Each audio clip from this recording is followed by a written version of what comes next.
자, 그러면 우리가 건강하게 살아가기 위해서 가장 중요한 부분입니다. 환경성 질환. 환경성 질환은 어떤 것이 있고 또 우리가 왜 중요하냐 뭐 이런 내용들을 먼저 시작합시다. 주요 질환들은 뭐냐? 그 전에 무엇을 우리가 환경성 질환이라 그러냐 보면은 말이에요. 대기나 물이나 토양 오염 물질이 이 인체에 들어오는 경로가 이 세 가지 주요한 경로가 있어요. 호흡하느냐, 그 다음에 먹느냐, 음식으로 들어오느냐, 음식이나 또 물로 들어오는 거죠. 그 다음에 피부 접촉을 통해 가지고 인체에 들어와서 이것이 이제 질병이 되는데 주로 이제 호흡기관, 폐 같은데요. 그 다음에 소화기관, 장이라든지 여기에. 그 다음에 뇌신경계관. 왜냐하면은 우리 몸에 들어간 것들이 오염 물질이 들어와가지고 뇌로, 혈관을 통해 가지고 뇌로 가서 뇌에 가장 빨리 영향을 줍니다.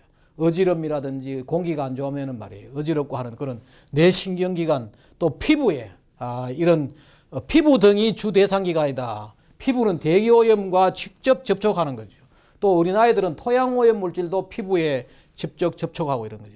그리고 환경재난에 수많은 사람들이 희생당하는데 질식에서 죽기도 하고 하는데 많은 경우는 뭐냐?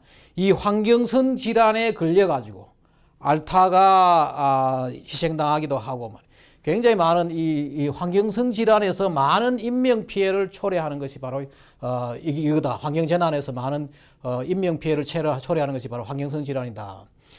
우리가 흔히 알고 있기로는 여기 있는 뭐 아토피라든지 천식이라든지 그 다음에 알레르기 비염이라든지 꽃가루 알레르기 비염도 일종의 환경성 질환이에요. 그 다음에 이 설사, 수인성 전염병, 콜레라, 장티푸스, 설사, 두통, 암도 말이에요. 암도 많은 경우가 뭐냐? 환경오염 물질 때문에 그런 경우가 많죠. 그 암, 이런 것들이 일상적 질병 나타난다. 이 놀라운 자료 중에 하나는 뭐냐면은 서울 시민 중에 100명 중에 16명이 환경성 질환을 겪는다. 이 자료를 보면 말이에요. 놀라운 것이 서울의 이 10세 미만의 51.1%가 환경성 질환을 걸린다. 그 다음에 많은 것이 뭐냐면은 10대가 19.9%, 그리고 다시 노인 70대에 가서 15.6%, 60대에 13.7%, 상당히 많은 사람들이, 특히 어린 아이들이 10세 이전과 10대에서 많은 환경성 질환의 피해를 보고 있다. 그런 자료가 나오는 거예요. 여기에 있지만 취약계층이 바로 어린이와 노약자, 환자 이런 경우다. 특히 이 취약한 것이 뭐냐?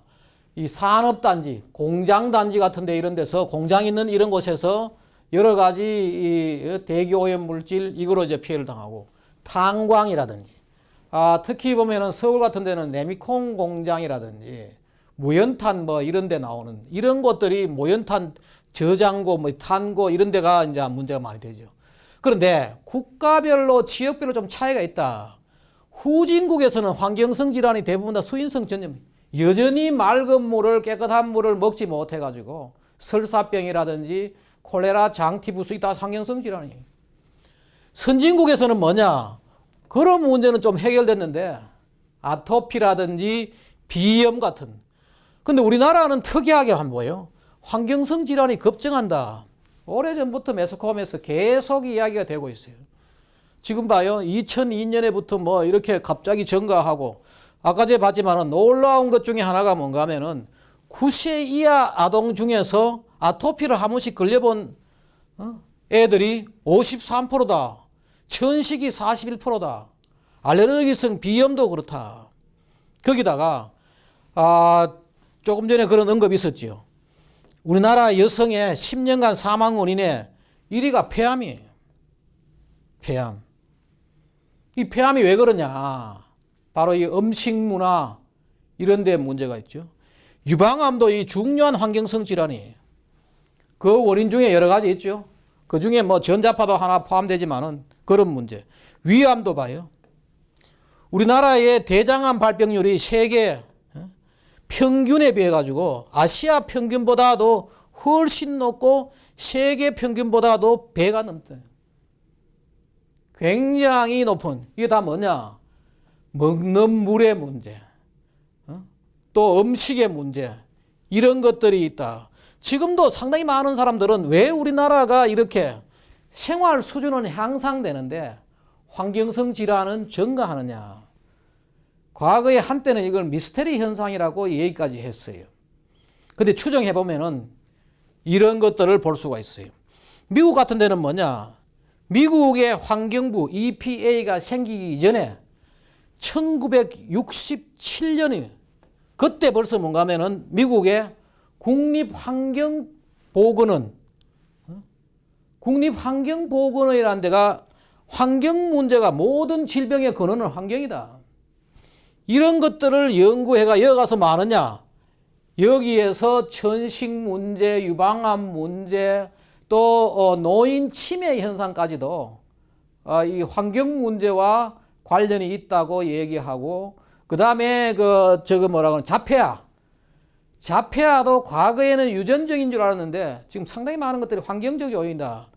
이런 것들을 연구해가지고 될 수 있으면은 국민들을 건강하고 쾌적한 환경에서 살도록 해가지고 많으냐?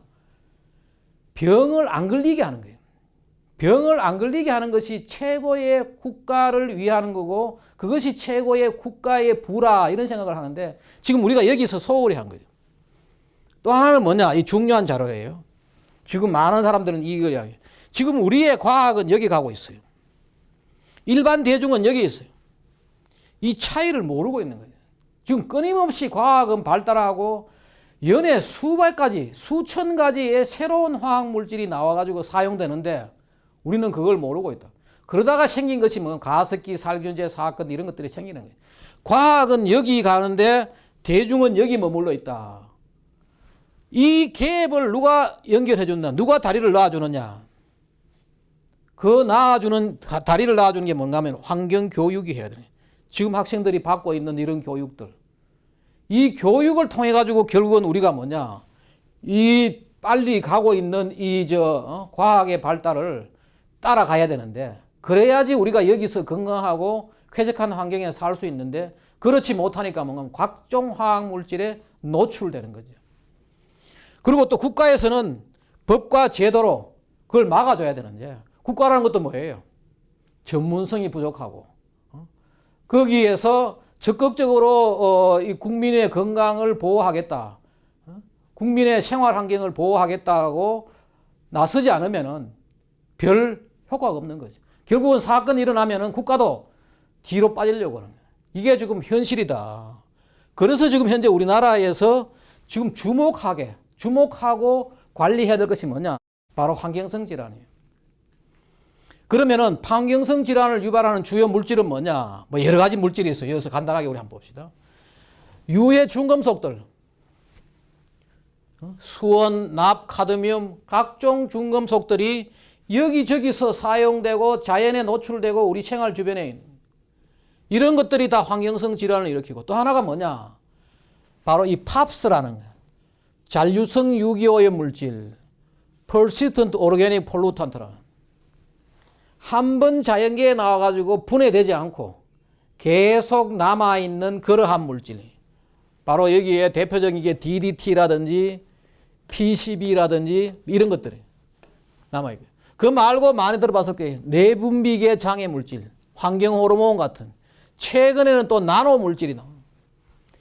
이런 물질들이 자연에 노출돼 가지고 우리 인체가 그것을 뭐 호흡이나 물이나 피부 접촉을 통해 가지고 음식이나 들어오면은 병을 일으키는 거예요. 근데 그 병이 일어나면은 말이에요. 환경성 질환은 처음에는 저것 잘 모른다는 거 아니에요. 의사들도 그러한 물질을 자기가 배울 때 제대로 배운 그때 그 사람들이 의학을 배울 때면 이러한 물질들이 없어가지고 잘 모르는 경우가 많다는 거예요. 계속 새로운 물질이 나오고 막. 그 대표적인 게 뒤에 나오면은 보지만은 전자파 같은 것도 그러는 거예요. 또 앞에서 본 성면 라돈 같은 것들, 이런 것들도 중요한 우리의 질병을 가하고, 여기에 보면은 미국에서 나온 자료인데 10가지 위험한 화학물질, 우리 집에서 흔히 접할 수 있지만 이것을 금지해야 된다. 지금 금지 안 되고 있어요. 금지해야 되는데 금지 안 되고 있다고. 그래서 그런 물질들이 뭐냐? 이런 것들이 다 뭔가 하면 우리 항경성 질환을 일으키는 거죠. 프탈레이터. 자주 우리나라 언론도 나타나요. 어린이 비옷, 장화 등에서 이게 주로 뭔가 하면은 플라스틱을 부드럽게 하는 그러한 물질이에요. 그래서 어린이 장난감에도 많이 들어있고 뭐 비옷, 장화 같은 데서도 다 이렇게 들어있어요. 여기에 노출돼 가지고 여러 가지 환경성 질환들, 그 다음에 BPA, 비스포놀 A라는 거예요. 이 비스포놀 A 같은 것들 물질들 바로 여기에 지금 우리나라는 낡은 수도관에 언론에도 나와요. 낡은 수도관이 녹슬면은 이 에폭시라는 비스페놀 A가 나오는 물질로 가지고 코팅을 해요. 그래서 뭐 하느냐? 수도물에 비스페놀 A가 나와요. 일종의 이게 환경 호르몬 역할을 해요. 그런 물질들, 뒤에 보겠지만 염소 같은 것들, 염소 수도물 소독하는 염소물, 독극물이에요. 라돈 있지요. 또 PFC 바로 이거예요. 과불화 화합물. 우리 이게 후라이팬 같은데 코팅하는 거죠. 이게 PFC가 여기 나오면은 여러 가지 이런 건강에 타이로이드 디지즈, 갑상선의 문제, 또 그다음에 여기 또 애들 태어날 때 애들이 체중이 줄어들고 여기 보면은 리버 앤드 키드니, 간이라든지 신장에 피해를 주고 그런 것들, 그런 문제들을 가고 납도 그렇죠. 그 다음에 농약이라든지 제초제 같은 것들이 음식물에 섞여가지고 그런 문제들, 앞에서 여러 번 봤던 우리 포르말데하이드 방부제로 사용돼가지고 우리 세집증후군에 문제가 되고 있는 이런 것들, 파라벤 같은, 이게 보면 바로 이 나오죠. 파라벤, 음식물, 화장품, 의약품 산업에서 이것도 뭔가 하면 보존제가 뭔가 하면 썩지 않도록 이걸 집어넣어가지고 봐요. 여기다가 치약에도 파라벤 등이, 치약이 왜냐하면은 그 치약이 오래 있으면은 썩 부패하기 때문에 그 부패를 막기 위해 가지고 지금 언론에 나오고 있잖아요. 이런 문제, PBDE, PBB 같은 것들 이런 물질인데 여기 보면 이런 것들이, 이것도 다 뭐냐? 불 났을 때 불에 쉽게 타지 않도록 여기 뭔가 여기 저런 거죠. 리타드 파이어 앤드 플레임이 이거 지금 있는 그대로 내가 넣었는데 바로 여기에 우리 전화기라든지 이런 것들, 플라스틱 이런 것들이 불 나면 금방 타버리는데 방화제로 집어넣는 거죠.